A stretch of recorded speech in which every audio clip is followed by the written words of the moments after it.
Hip hop ஆதியை பற்றி ஒரு விஷயம் எனக்கு ரொம்ப சந்தோஷமாக பெருமையாக இருக்குது. என்ன விஷயம் சொல்லுங்கள். நிறைய யங்ஸ்டர்ஸ் பிடிச்சி வச்சிருக்காரு, அதுவா சார்? அதுக்கப்புறம் வைபா இருக்காரு, எனர்ஜெட்டிக்கா இருக்காரு. அப்புறம் புதுசா ஹீரோயின்ஸ் இறக்குறாங்க சார். அப்புறம் அதுவும் இல்லைன்னா அவருடைய மியூசிக். ஏன் ஊருக்காரருமா? கோயம்புத்தூர். கோயம்புத்தூர் சார், நானும் கோயம்புத்தூர் தான் சார். அப்படியா? ஆமாம். ஸோ எனக்கு ரொம்ப சந்தோஷமாக இருக்குது, பெருமையாக இருக்குது. அவருடைய வளர்ச்சி மேலும் மேலும் வளரணும். இப்போ நீ ஆரம்பத்தில் கேட்கும்போது இங்கே ஸ்கூல் ஸ்டூடெண்ட்ஸ் எவ்வளோ பேர்னு கேட்டப்போ ரொம்ப கம்மியாக இருந்தாங்க. அப்புறம் காலேஜ் ஸ்டூடெண்ட்ஸ் எத்தனை பேருங்கும்போது நிறைய பேர் இருந்தாங்கன்னு கை தூக்குனாங்க. அப்புறம் வேலைக்கு போகிறவங்க, ஆஃபீஸ் வேலைக்கு போகிறவங்க, அதுக்கு நிறைய பேர் கை தூக்குனாங்க. இப்போ இந்த ஸ்டூடெண்ட்டுகளுக்கும் வேலைக்கு போகிறவங்களுக்கும் ஒரு விஷயம் நான் சொல்லணும்னு ஆசைப்பட்றேன். என்னென்னா, ஒரு நாள் திடீர்னு ஒருத்தர் என்கிட்ட வந்தார். வந்து, சார் உங்களுக்கு தெரியாத ஒருத்தரை, ஆனால் அந்த ஆள் திடீர்னு இறந்துட்டார். அதனால் எனக்கு தெரியாத ஒரு ஆள் இறந்துட்டாருன்னு எனக்கு புரியல. இல்லை சார், அவர் ஃபேமிலி இப்போ எப்படி ரன் பண்ணுறதுன்னே தெரியல, அவ்வளோ கஷ்டமான சூழ்நிலை இருக்குது அப்படின்னாரு. எனக்கு என்னங்க கரெக்டாக சொல்லுங்கன்னு.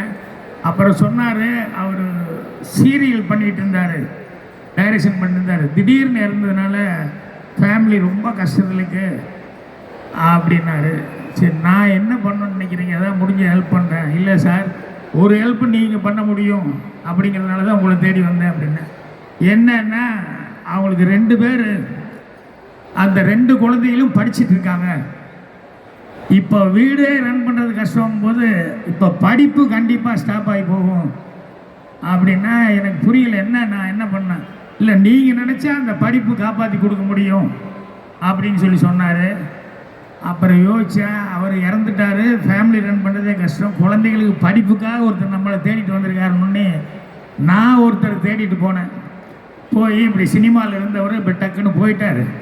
அந்த 2 குழந்தைய படிப்புக்கு நீங்கள் எவ்வளோ கம்மி பண்ண முடியும்? இந்த ஃபீஸ் கட்டுறது இருக்கு இல்லையா, வருஷம் மாதம் அப்படின்னு சொல்லி, இது எவ்வளோ குறைக்க முடியும் நீங்கள் அப்படின்னாரு. அந்த பேப்பரை வாங்கி பார்த்தாரு. 2 பேரும் அவர் காலேஜில் படிக்கிறவங்க தான். அப்படியே அந்த பேப்பரை வாங்கிட்டு, ஒன்றும் குறைக்க வேண்டாம், மொத்தமாகவே இந்த ஃபீஸ் பூரா நானே வந்து எல்லா செலவும் நான் ஏற்றுக்கிறேன் அப்படின்னாரு. நான் கொஞ்சம் குறைக்க முடியுமான்னு தான் போனேன். ஆனால் நம்ம கணேஷ் அவர்கள் மொத்த செலவும் நான் வந்து ஏற்றுக்கிறேன் இந்த காலேஜில் 2 பேர்த்துக்கும் அப்படின்னு சொன்னார். எனக்கு கண்ணு கலங்கிருச்சு. என்னென்னா, எனக்கு இவர்கிட்ட விட இவங்க அப்பா கிட்ட தான் நல்ல பழக்கம். ஸோ யாரோ ஒருத்தருக்காக ஹெல்ப்புக்காக போய் கொஞ்சம் குறைக்க முடியுமான்னு சொல்லி கேட்டதுக்கு மொத்தமாகவே அவர் வந்து அந்த எஜுகேஷன் வந்து நான் பார்த்துக்கிறேன். ஏன்னா நான் சின்ன வயசில் இந்த ஃபீஸ் கட்டுறதுக்கு எவ்வளோ கஷ்டப்பட்டு வந்தேன். ஸோ அப்படி கஷ்டப்பட்டவர் இன்றைக்கி இந்த அளவுக்கு வந்து இருக்காருன்னு சொல்லும்போது அதுதான் ரொம்ப சந்தோஷமாக இருக்குது. இன்றைக்கி இந்த ஸ்டூடெண்ட்டு, ஆஃபீஸுக்கு வேலைக்கு போகிறவங்களுக்கெல்லாம் இந்த மாதிரி எல்லாத்துக்கும் பணம் வந்துடும், எல்லோரும் இது வரும். ஆனால் அந்த பெருந்தன்மையான குணம் இருக்கே, உதவி பண்ணுற குணம், அப்படிப்பட்ட கணேஷ் அவர்கள் வந்து இந்த படத்தினுடைய தயாரிப்பாளர். ஸோ ஹிப்ஹாப் ஆதி இதில் வந்து நடிக்கிறது. இன்னும் நிறைய ஆர்டிஸ்ட் இப்போ வந்து போனாங்களே, எல்லாருமே வந்து இந்த படத்தில் இந்த பேனல் நடிக்கிறது அவ்வளோ சந்தோஷப்பட்டிருப்பாங்க, பெருமைப்பட்டிருப்பாங்க. அதனால் இப்போவே அந்த கார்த்திகை இப்போ எல்லோரும் மாதேஷ் பிடிச்சி எல்லாம் கஞ்சி காய்ச்சிட்டு இருந்தீங்க. ஆமாம் சார், கம்ப்ளைண்ட் மேலே கம்ப்ளைண்டாக வருது சார். இல்லைங்க, எனக்கு தெரிஞ்சு எல்லாத்துக்கும் ஒரே மாதிரி தான், எல்லாருமே அழகாக தான் இருக்காங்க. அதனால் டிஜே ஆன் என்னென்னா, பிரியதர்ஷினி இவங்கெல்லாம் கூட வந்து எல்லாம் வருத்தப்பட்டாங்கல்ல, எனக்கு லைட்டே பண்ணலன்னு. சில பேர்த்துக்கு லைட்டே பண்ண வேண்டியதில்லை, ஒரிஜினலாகவே இவங்க பர்சனாலிட்டியாக இருப்பாங்க. அதனால் மாதேஷ் விட்டுருப்பாரு. இதுக்கு தான் சார் நீங்கள் மேடைக்கு வரணும்னு ஆசைப்படுறோம். இல்லை, உண்மையிலேயே அவர் படத்தில் எல்லாருக்குமே ரொம்ப நல்லா சிறப்பாக பண்ணியிருந்தார். அப்புறம் அந்த டெக்னீஷியன் ஃபைட்டர் மாஸ்டர் வந்து பேசும்போது கூட ரொம்ப நல்லா பண்ணார். எனக்கு நான் கோயம்புத்தூர் ஷூட்டிங் போயிருந்தப்போ ஆதி வந்து, சார் சின்ன விஷயம் என்னன்னா, கோயம்புத்தூரில் ஷூட்டிங் நடக்குது, எங்கள் அம்மா உங்களுக்கு ஃபேனு, உங்களை பார்க்கணுன்னு ரொம்ப ஃபீல் பண்ணுறாங்க அப்படின்னு. ஏங்க இது கேட்கணுமா? உடனே கூப்பிட்டு வாங்க லஞ்ச் பிரேக்கில் அப்படின்னு. அப்போ லஞ்ச் பிரேக்கில் அம்மா வந்தாங்க, அவங்களோட நான் பேசிகிட்டு இருந்தேன். அம்மாவனுடைய சந்தோஷத்தை விட அதிகமான சந்தோஷம் இப்போ ஃபேஸில் தான் பார்த்தேன். என்னென்னா அம்மாவுக்கு ஒரு அதை வந்து நிறைவேற்ற முடிஞ்சது அப்படின்னு சொல்லிட்டு அதை வந்து அவ்வளவு ஒரு இதாக நினச்சாரு. ஸோ எனக்கு ஏன் ஃப்ளாஷ்பேக்கெல்லாம் வந்துருச்சு. என்னென்னா சினிமாவுக்கு நான் போகணுங்கும்போது யாரும் நம்பலை. எங்கள் அம்மா கிட்ட வந்து நான் சொன்னேன், அம்மா உங்களுடைய நீ நம்பு, நான் வந்துடுவேன், எனக்கு நம்பிக்கை இருக்கு, என்னை ஆசீர்வாதம் பண்ணி அனுப்பு அப்படின்னு சொன்னேன். உடனே எங்கள் அம்மா பணம் கொடுத்து நீ நல்லா வருவிடான்னு சொல்லி அனுப்பிச்சுட்டது. அதனால் அவர் வந்து சொல்லும்போது சில பேர்த்துக்கு வந்து சில கொடுப்பினைன்னு இருக்கும். நான் சினிமாவுக்கு வரும்போது எங்கள் அம்மா இல்லை, ஆனால் அவர் வந்து அம்மா ஆசையெல்லாம் நிறைவேற்றுற அளவுக்கு அவர் வந்து எல்லாமே இருக்கார். அப்படிங்கும்போது ரொம்ப சந்தோஷமாக இருக்குது, ரொம்ப பெருமையாக இருக்குது.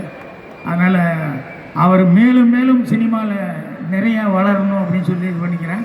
அதே மாதிரி சினிமாவில் இருக்கிற கார்த்திக் அவங்க டீம் எல்லாம் வந்து எல்லாருமே எனக்கு புதுசாக இருந்தால் கூட, ஆனால் அவங்க ஒர்க் பண்ணுற ஸ்டைல் எனக்கு பிடிச்சிருந்தது.